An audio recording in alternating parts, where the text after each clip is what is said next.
Alright guys, welcome back. We have a new bike here.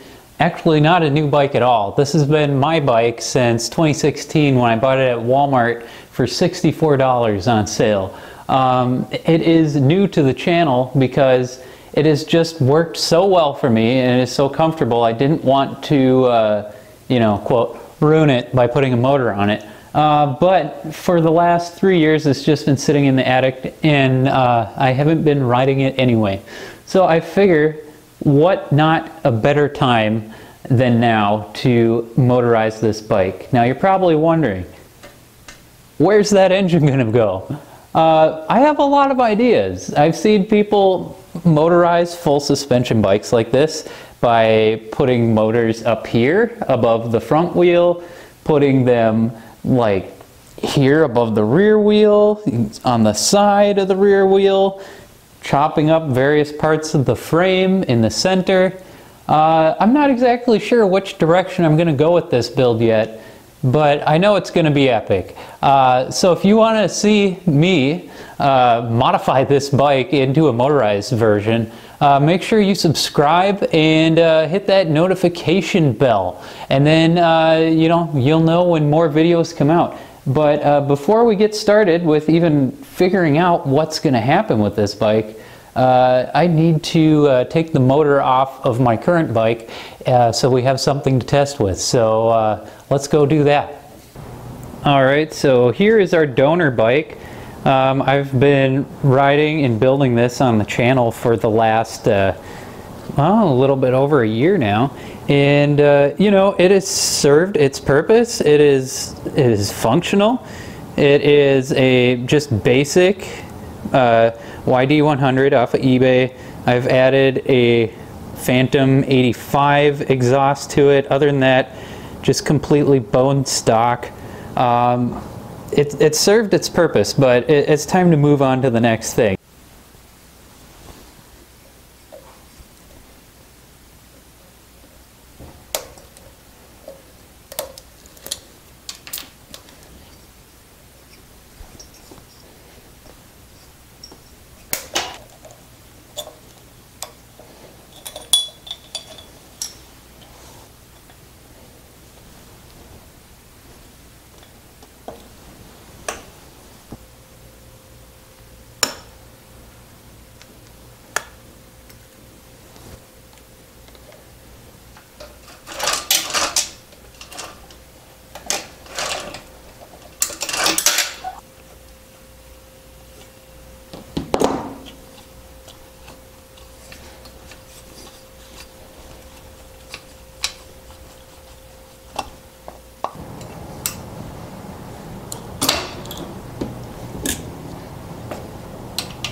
Alright, and there you have it. The bike is completely stripped and back to pedal only.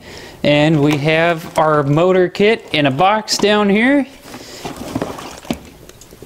It's actually heavier than you'd imagine. And yeah, next thing I'm going to do is just to swap this saddle over to the new bike. Alright, and there we have it. We have a seat back on the PX 6.0. This bike is so awesome. I took it around for a little spin in the basement and I fell in love with this bike all over again. I know it's just like a cheap little junker and the brakes squawk, and I've gone through 3 rear cassettes, but it's just so awesome. I've beat the crap out of this thing, taken it on the trails, jumped it like 20 feet long. It is just, and it handles it. It works.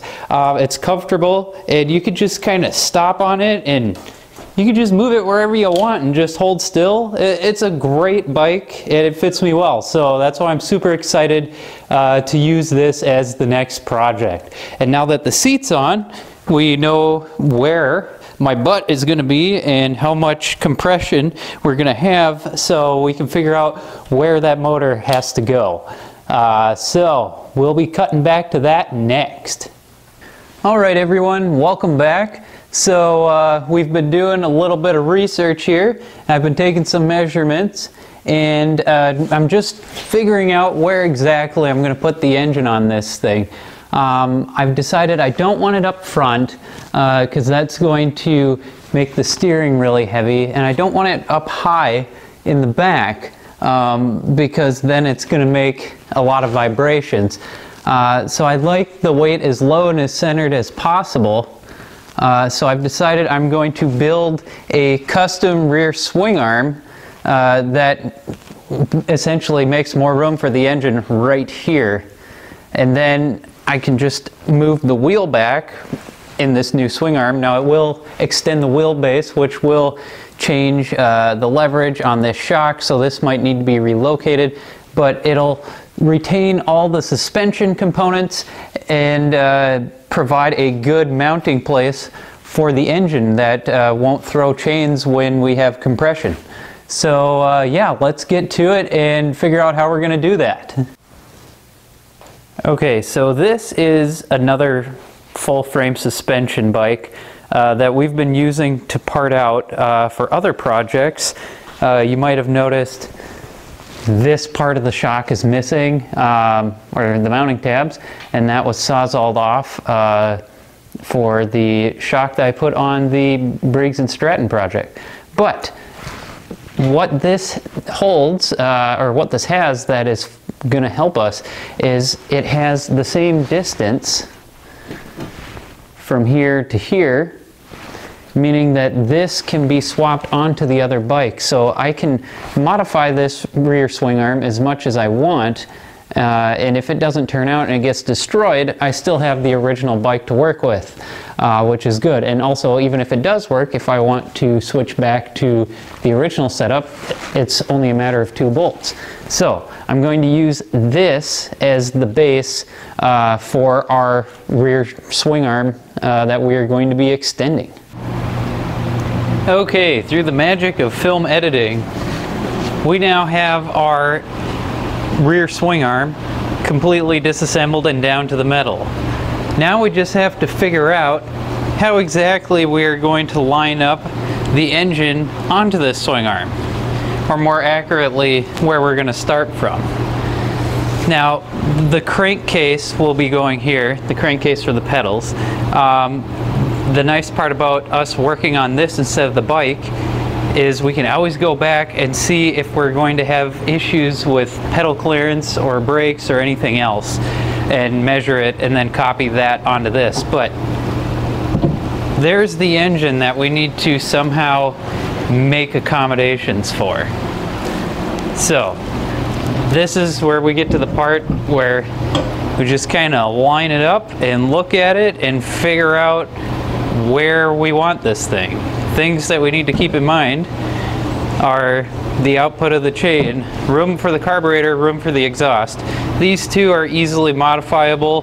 There's only so much of a degree that you can have before you have to start running different chain tensioners and guides, and honestly we might get to that level. But since this is a 2-stroke, you know, this is a lot easier to mount up due to its physical small size. I mean, we can literally run it upside down and backwards if we need to, and it'll still work fine. But I'm going to try to keep it as this direction as possible in order to save on space.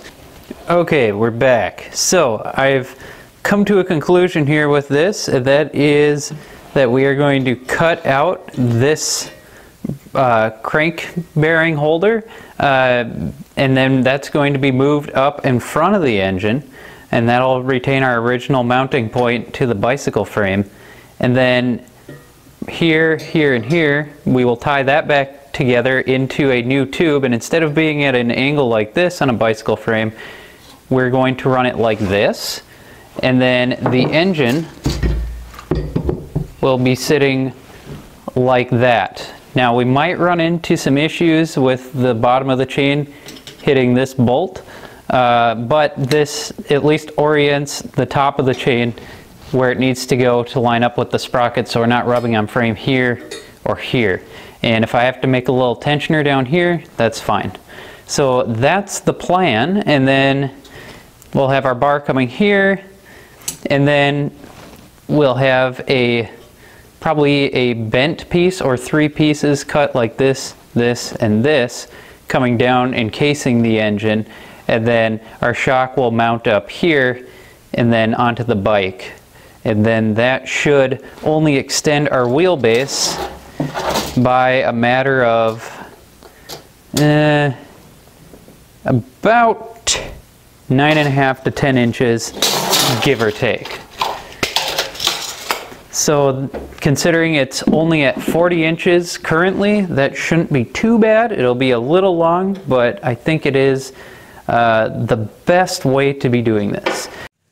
Alright, so I'm just, almost hit my head, looking through the pile of parts bikes here, and I'm looking for something that I can mount the motor to, which will be extending our rear swing arm. And I'm thinking this Huffy Cavern, I think that's going to be a good candidate. I don't want to cut up something like this that has room for an engine in case I want it for a future build, but something like that Huffy Cavern or that purple Roadmaster, and I kind of like the colors on that Roadmaster, so we'll save that for later. But yeah, I think this Huffy's going to be our bet. And then, yeah, I'll be able to cut out a piece of this, and we can use that for mounting our motor. It's a nice thickness, made out of steel, should be easily weldable. Nice. Alright, so here we got a better view of the bike. So the plan of attack here is, I believe I'm going to cut here, and then basically it's going to be sitting like that on the same plane with that bottom bar, and then I'll just cut extra here depending on how much I need. That way I can always cut more off. And then this front section, this part here, that is going to be moved forward and then welded on. So yeah, that's the plan. Time to bust out the Sawzall and the angle grinder and make it happen. Alright guys, it's almost welding time. As you can see here, I got the swing arm mocked up. Everything's cut and hammered into place. So now I'm just going to weld it up, and then we're going to test fit the engine. Alright, I got this all welded up and ready to go. I'm now going to make a bracket for this part down here. So basically, I just cut that out of cardboard, and then that's going to line up just like that. So I'm going to cut that out of steel now and then weld that in. Alright, here we go. Whoops. Good thing that's all welded up and nice and strong, all boxed in. That is ready to rock. Now I'm just going to go ahead and bolt the engine on there and then see where I want to cut this and then weld on that front piece, and then we'll run the top bar and have this fully enclosed. Alright, there we go. I got our very frosty engine in place where we want it to be. Basically, I'm going to have to make a new intake so the carb sits level. There's no way of getting around that, because if I rotate it far enough this way, it's going to hit this bar. Exhaust routing will be a little difficult, but I measured, and we're maintaining a 4-inch radius from this point at all points, so that'll be enough for the pedal sprockets from hitting the engine. So this is where I want it, so I'm going to go ahead and mark this, cut that front pipe there, and weld it on. Alright, and there we go. We have our front joint welded, our rear joint welded, the motor still fits, everything's straight, it's looking good. So now I have to figure out how I'm going to make a bar that goes over the engine and carburetor assembly to tie from this side to this side. So I'm running short on daylight, so I'm going to go ahead and do that and Hopefully by the time I cut back, this will be welded together. Alright guys, welcome back. Starting to get a little bit of a headache from all the welding, to be honest, but this this rear section of the frame, the swing arm, is looking sick. Check out that fitment there. Yeah, isn't that awesome? So I still need to add a couple of brackets. I'll flip the camera around and show you. Okay, so I still have to make some brackets here for where the shock's going to mount up. But other than that, this is mostly done. We have plenty of room for a spark plug boot and plenty of room for the cable and the carburetor there. Now, of course, I am going to have to make a custom intake there, but that's not the end of the world. But yeah, by the way, that's about all that's left of that bike, that kid's bike that I cut up originally for the cruiser there.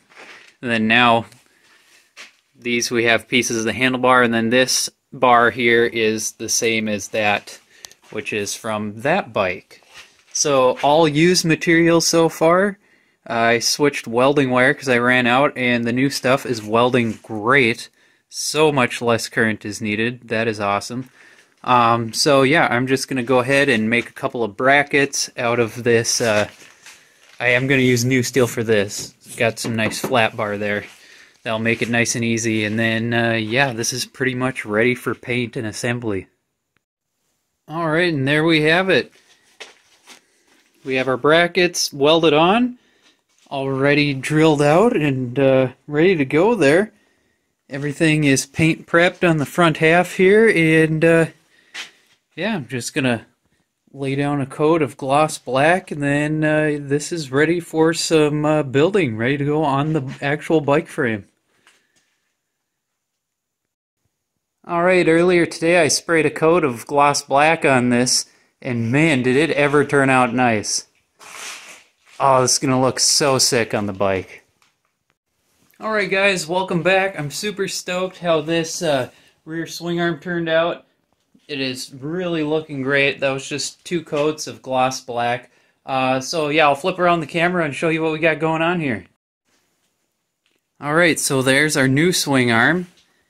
And then there's the bike it is going to go on. So basically I'm just going to unbolt right here behind that cap, and then unbolt that shock, and then swap the brakes and the derailleur over to the new swing arm, and then just see how the bike sits, what our ride height is, what our length is, and then kind of go from there. Alright, we now have 2 halves of a bike. Time to put on the new half. Alright, decided to chuck on the studded tire onto the rim before we get it mounted onto the bike. Alright, we have a functional chain drive at this point. So the pedal side of the bike is assembled. So I'm just going to flip this over and take it for a little ride and see if it still works as a bicycle first before we go into putting the motor on. Man, this thing looks so sick right now. Yeah, I'll swing around the camera and show you here. Yeah, so this is the bike. Man, this thing is long. But it's a good kind of long. It's the long rear swing arm, and the part of the bike that matters is the same length. So, yeah, but this is awesome. It's definitely giving me some, like, snow bike vibes, something like that. Anyway, this contacts now, which isn't surprising because I did have to add all this to fit the motor and support it over top. So I'm just going to cut that off. It's not needed with my height anyway. I think I'm also going to tighten the preload a bit because with the extra leverage it does squat quite a bit more than it used to. So I'm going to go do that and then take this thing for a little ride.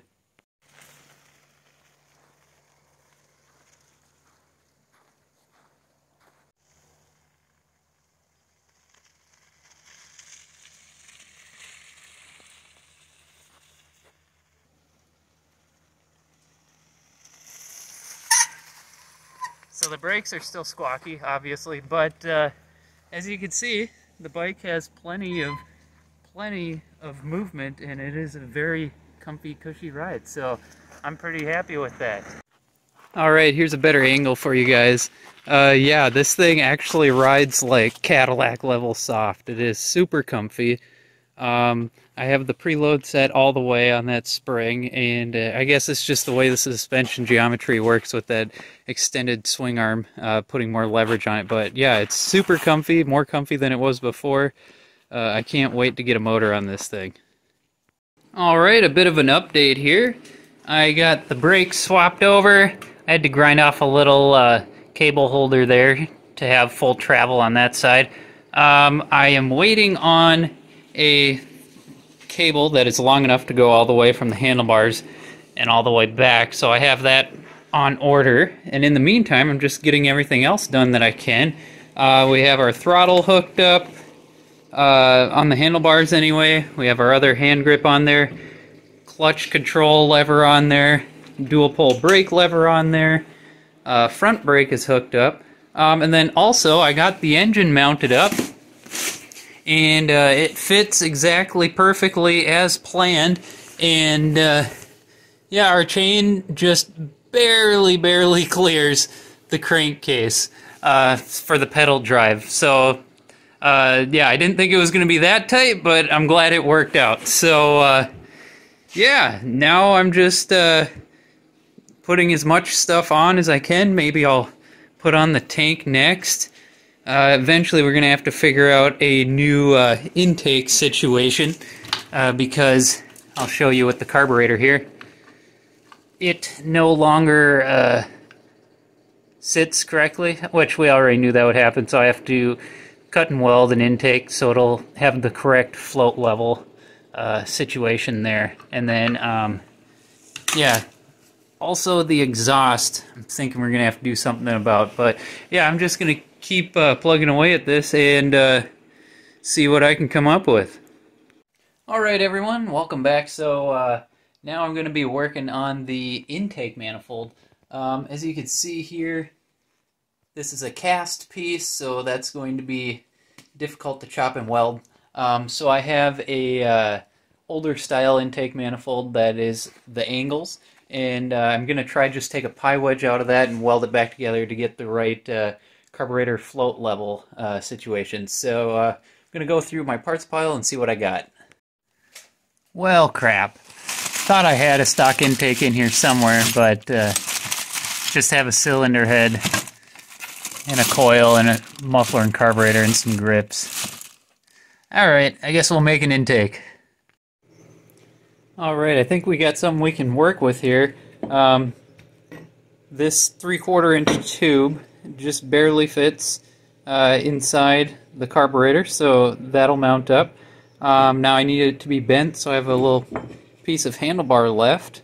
I'm just going to clean this up and then shorten it on the end here, and then adapt it to this so we have something to clamp onto. And then I just have to make a little flange out of flat bar to mimic that surface. I've already done this for this project here and made a custom intake. So it's just going to be pretty much that same process. If you want to know in more detail of how to do that, I'll put a link in the description for that video for you to check out. But I'm going to go ahead and get this together and then test fit that carburetor. Alright guys, welcome back. So I ended up having to custom fabricate the whole thing. The bicycle handlebars weren't the right angle, but here you can see we have a custom intake all welded up. I ended up doing I think 3 pie cuts here and then welding it all. It was a lot of work, but we got what we needed. So yeah, I'm just going to go ahead and put this on the bike, make sure the carburetor fits, and then once I know everything fits where it should, I'm going to go ahead and spray this with some paint, just because this is mild steel and I don't want it to rust. So let's go ahead and make sure this fits on the bike with the carburetor. Alright, as you can see, the carburetor does indeed fit. I am going to have to modify the air cleaner to get that in there at some point in time. But for now, this is as good as I need it to be. Our float is level, so that's good, or at least close enough where it shouldn't cause any problems. So I'm going to go ahead, pull this off, and paint it up and put on some finishing touches here. Alright, bit of an update here. We actually have the carburetor hooked up and functional. Yeah, that's rocking there. I got the intake painted up. That is bolted in place. We got a gasket. Yeah, I'm definitely going to have to make a custom air filter housing at some point in time. I'll probably test run it before then, but I got it off to one side here so the cable clears. That was a big concern, was getting it to clear the frame, and luckily the inaccuracies of my intake allowed for that, so I didn't have to tilt the carburetor to adjust it. So float level is pretty much perfect, so that's awesome. And then it is pretty tight here. You can see the drain screw of the carburetor is touching the engine case. That's how tight this build is. I thought I gave myself plenty of room, but wow, yeah, this engine really takes up a lot of space once you get everything on it. So yeah, we have enough room for the cable. I have full lock-to-lock steering, and it's not pulling on the throttle, so that's awesome. So yeah, I'm just gonna move on to the next thing. I just got the longer brake cables in the mail. Hopefully those work, and then I can hook up the clutch and the rear brake. Alright, I got the clutch cable hooked up here. You can see I still have to zip tie that, but it's routed in the general location of where it is. But check out how tight this is to the carb. Wow! Just barely clears. But it's functional, it's not hanging up. Wow, this project's really becoming a very tight spaces situation, but I'm digging it. So far we haven't reached anything that has stopped us. So on to the next thing. Alright, welcome back. I'm really enjoying working with brand new cables. It makes this so much easier than using crinkled old ones. And it was only like $7 for each one, but yeah, we have a functional brake. That's working great. Both brakes work. Clutch works. Throttle works. All our cables are hooked up. I haven't like trimmed them up yet. I'm going to like, zip tie them to the frame and stuff, but I'm going to have to get creative with the fuel tank mount. I think I'm going to put it here, but as you can see, that frame is way too thick for the mounting strap, so I'm probably going to have to do some welding, and I don't want to zip tie these cables to the frame where I'm going to be welding and then have, melted cable housings. So yeah, that's the next piece of the puzzle, but yeah, we're making progress today. Alright, here we go. I got a couple of fuel tank mounts started here. I just cut some flat bar and drilled holes in it. And I think what I'm going to do is take a piece of square tube and tack weld it from here to here, just so I can keep that relation from the two bolting points the same, and then weld it up all the way on the bench. And then I think I'm going to cut out the bottom part of the square tube and then notch it so it fits just so right there on top of the frame. And then I can do all the major welding with the fuel tank off, and I don't have to weld upside down. So yeah, that's the plan. We'll see how it turns out. Alright, we got our new fuel mount on there. That is rock solid, not going anywhere. And I'll show you how the tank mounts up. So just like that, we now have a fuel tank. Not bad. So I'm going to go ahead and clean up those welds and then spray a quick coat of flat black on there. Alright, bit of an update here. We have the fuel tank mounted up. That's looking awesome. And our cables are managed and zip tied out of the way of the pedals and moving parts. So yeah, we're making a lot of progress here.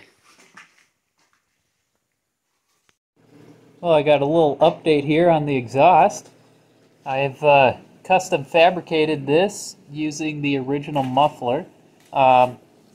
Basically, I sleeved some 3/4 inch tube in there, made some pie cuts, welded that up, used a bit of bicycle handlebars to bend out there, and then just welded to the original muffler there at the end.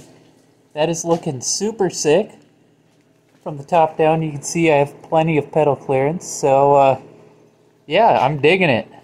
I'm going to make some sort of a hanger for the end so it doesn't vibrate and fall off.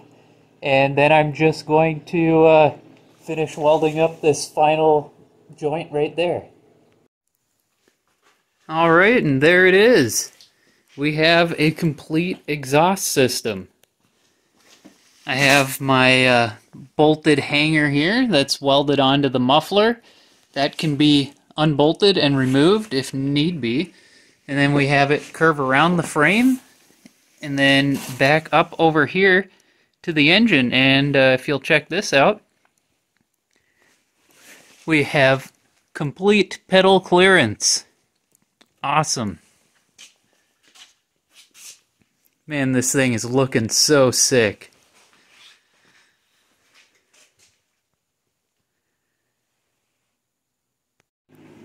Alright, bit of an update here. I have been working on mounting up the drive chain.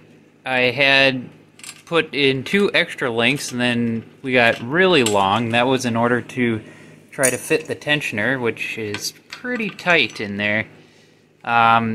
Anyway, that's too much length on the chain, so I might have to modify the tensioner or make another one.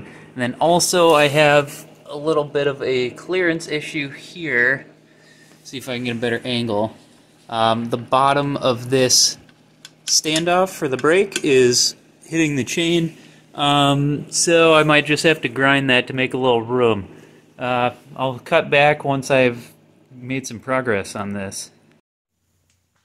Okay, so I was able to get the chain to line up, and we have clearance. It is very, very tight. But we now have that standoff ground out of the way, so the chain moves freely and is not rubbing on there.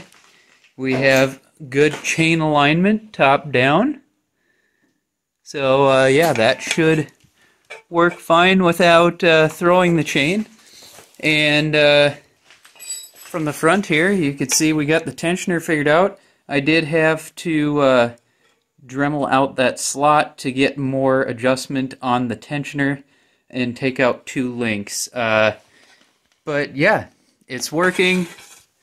It is clearing the tire.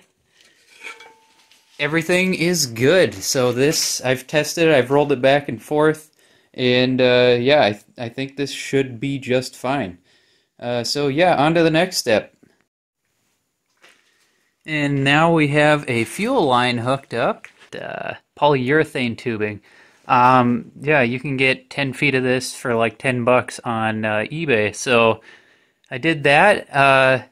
I decided to go without the filter this time because the one that came with the kit just kind of leaked like a sieve, and I'm always pouring in clean gas without any sediment. So yeah, just going to roll with this for the time being, and then hopefully this will cut down on the leaks, being that we have no cuts in the line. So now that that is run, I'm going to go ahead and hook up the ignition system.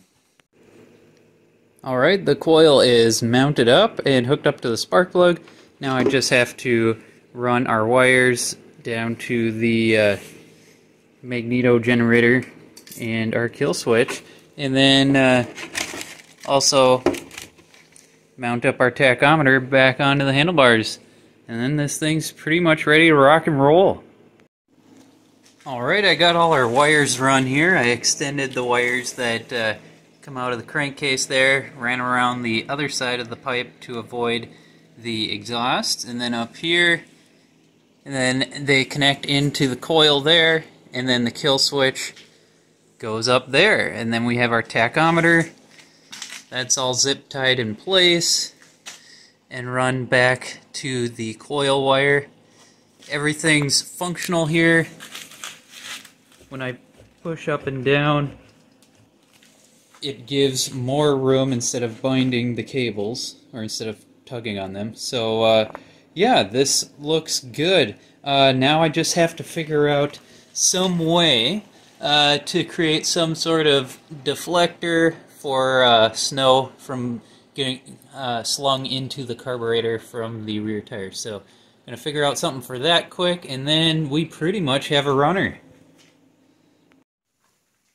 Alright, we have a splash guard. I was looking around and I found this roll of rubber mat stuff, and yeah, I had a piece that was already cut out just the right shape, so I just zip tied that to the frame there, and yeah, that's going to be a perfect little mud guard for the air filter. We still have plenty of room there for it to breathe, and yeah, as long as I stay off of gravel, we should be fine. So yeah, this thing's ready to get filled up and go for a test run. Alright, the bike is ready to rock and roll. Let's see here, we'll turn the fuel on. Choke up. Alright, let's go see how this thing runs. Let's see if it fires up. Whoop.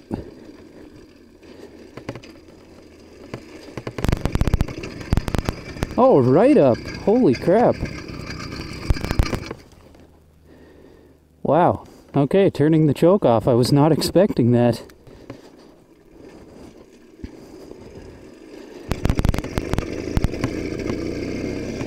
Oh my god, it's actually working. Nice.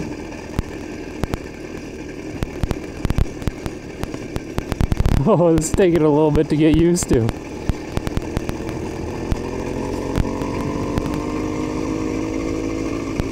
Oh, this is actually super comfy. Holy crap. Wow. I am shocked. Everything actually just worked right away. This is awesome. It is a little weird having a long trailing arm like that, or swing arm, but yeah, it's working. I definitely need to adjust the clutch a bit. Whoa, okay. Front traction, not that great on slush.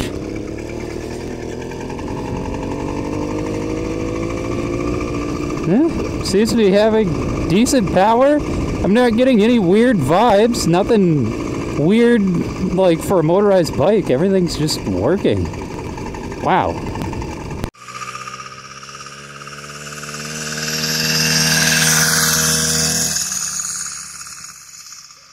Okay, back to the video. Yeah, front steering's a little funky, but we have a very warm day and a lot of the snow is melted. And I have a studded tire in the rear, and the front is just the regular mountain bike tire, so to be expected to some point. But yeah, it's running great. The muffler is working flawlessly. I don't hear any exhaust leaks. The intake is not leaking at all. This is really surprising considering how many custom parts are on this thing. This is actually, so far, one of the best, if not the best, motorized bike I've ever built, which, that's awesome. I have, aside from cables and hose, so about 30 bucks into this thing. Everything else is just stuff I had laying around, including the bike. Man, that's awesome. It's just a perfect cruiser. I can't wait to take this thing out on the trails once things start thawing up more. Oops, killed it. Man, I just gotta take a step back. It's all working just so well. Oh, wow. I don't have any fuel leaks or anything. Man, this is awesome.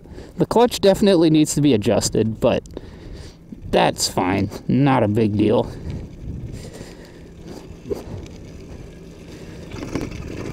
Oh my god, it just fires up so flawlessly.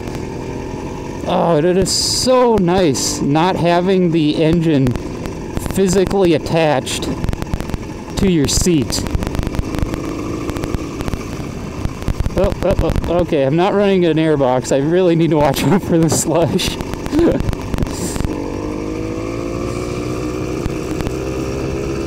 Yes, it is absolutely flawless. Oh my god, this is awesome. This is so sick.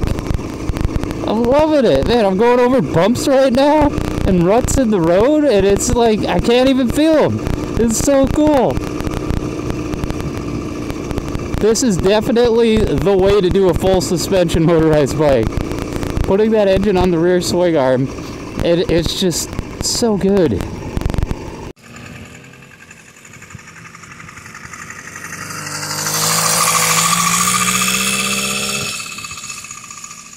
It's just floating. That's the best way to describe this. Like, I'm going over some pretty, I wouldn't say gnarly stuff, but I mean, there's washboard and stuff, and I feel more in the handlebars than I do in the seat. Like, it's amazing. This thing just works. And the alignment's good. I'm not like tracking weird, not dog tracking. Everything's just functional. Oh, this is so good. This is the answer to the question, what if a motorized bike but comfortable like a motorcycle? That's this.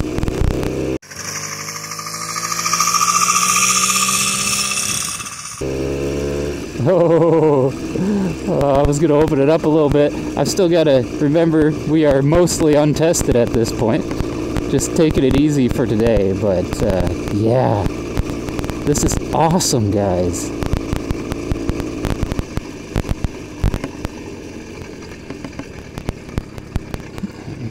Man, and it is just running so well.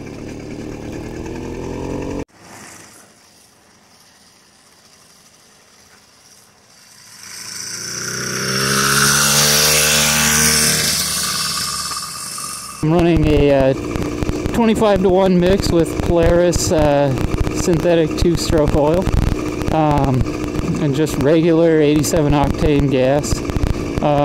Yeah. I honestly think that I don't know if this is the fluid dynamics of the longer pipe or what, but this feels better than that more open exhaust that I had on this engine previously. This is really good. I'm just cruising right around 3,500 RPM, and I just have gobs of torque down low. It is great. I love it. Now, I mean, compared to the stock kit, I say gobs of torque. Compared to, you know, like a Predator 212, it still has no torque on the bottom, but I mean, for a motorized bike, this is really, really good.